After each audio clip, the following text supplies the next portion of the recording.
Hey everybody, 1223 back here with the final Lantern update.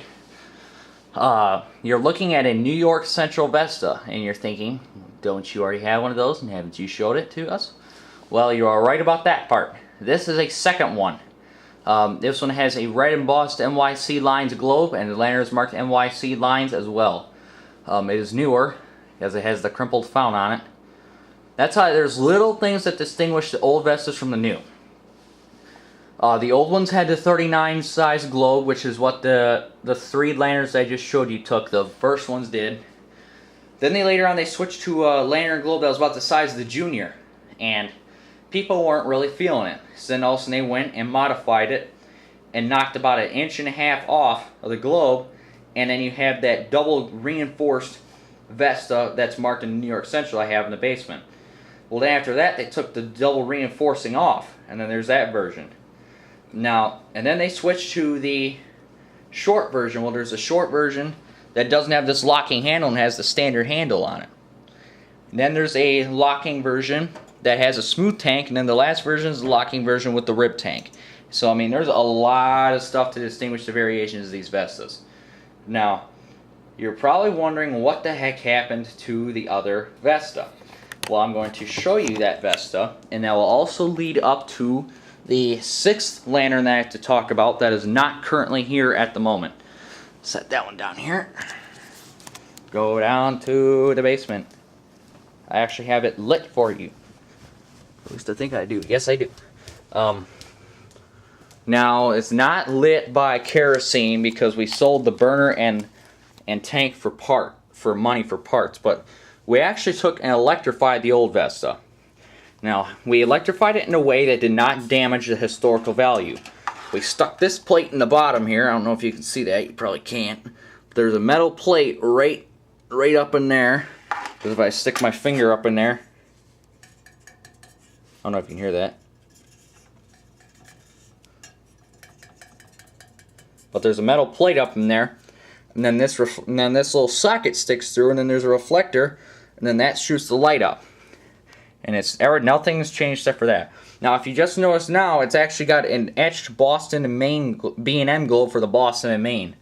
Now, that leads up to the sixth lantern. Just yesterday, I got a Dietz Vesta engine lamp marked for the Boston and Maine, and this little etched globe came in it. Well, it went to get glass blasted because it had silver and red paint all over it. But it pretty much is just like that the Grand Trunk Western Adlake 300 with the 400 burner that I sold a couple months back, actually. It's just the exact same thing as this Vesta, but it has a heavy metal base on it. Adds about 1 to 2 pounds to the weight. Now, the actual globe for this lantern is right here.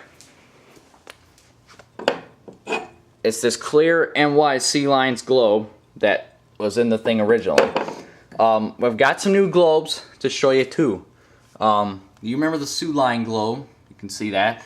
I now have a clear ERR company co for the Erie Railroad, and I have a you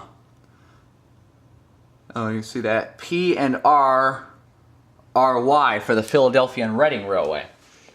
I'm also gonna make a couple things out too. The Dietz Empire's globe retainer is currently getting redone at the moment to get the paint off, but eventually what's going to happen is it's going to get glass blasted and get its final cleanup. I'm looking for a new New York Central Vesta frame to replace this one because I just don't like the sandblasted look. Not really digging it. My Roadster, my personal collection is complete. These three lanterns, one hot blast, one dead flame, and one cold blast are going to be kept.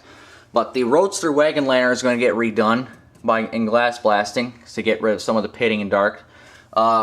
We have decided to redo the square lift, but that's going to be a little while before most of that stuff is done. So, just thought I'd mention that up, but that's about all the lantern stuff we got at the current moment. I'll tell you this right now, I actually have another variety of Vesta coming.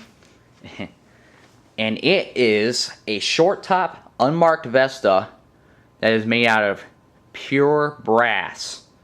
That should be here anytime In fact, it's been a week since we got it. It's been a week since we bought it. It should be here. If it comes up today, I will make a video of it right away.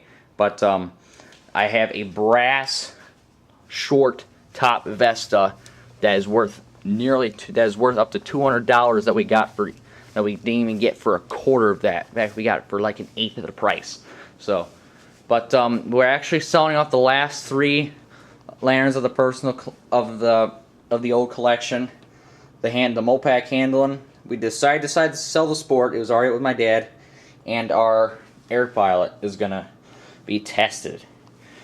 Because I said to my dad that, hey, it's gonna look pretty odd out there with being all railroad lanterns.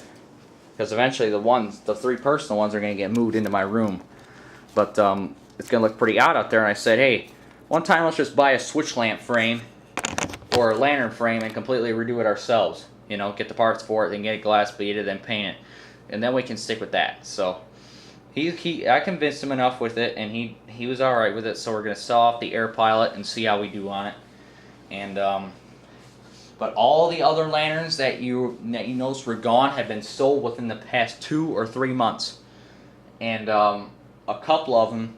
The Rayo was the biggest shock. The Rayo actually was bought within minutes. The Rayo number 39. But what that was, the Rayo number 39 was bought within minutes of it being listed. So that was a good thing. We had a bunch of lanterns sell for buy it nows. A bunch of them went for prices that we didn't want them to go. Some went actually higher. A globe that you guys never got to see. I actually for a time had a red barrel globe. I don't know if you ever saw it, but I had a red old late 1800s barrel globe. We got it in a old foreign built lantern because somebody put it in there by mistake for 20 bucks, and we sold it for 100, and we sold the globe for 102. So big score there in terms of dough. So all right, this is all the lantern stuff I got for you today. I might, next time I do any lantern stuff, it will be on a lantern most likely. I'm going to try and actually go to a railroad here in the coming weeks. And then, of course, the big one, Train Festival 2011, right around the corner. Woohoo! I don't sound that ecstatic, but I really am. I'm just not very emotional. So, but anyway, I'm real excited for that. And, hope to really put my tripod skills to the test, because we will be chasing, and we will be photographing, and we will be doing about everything in between.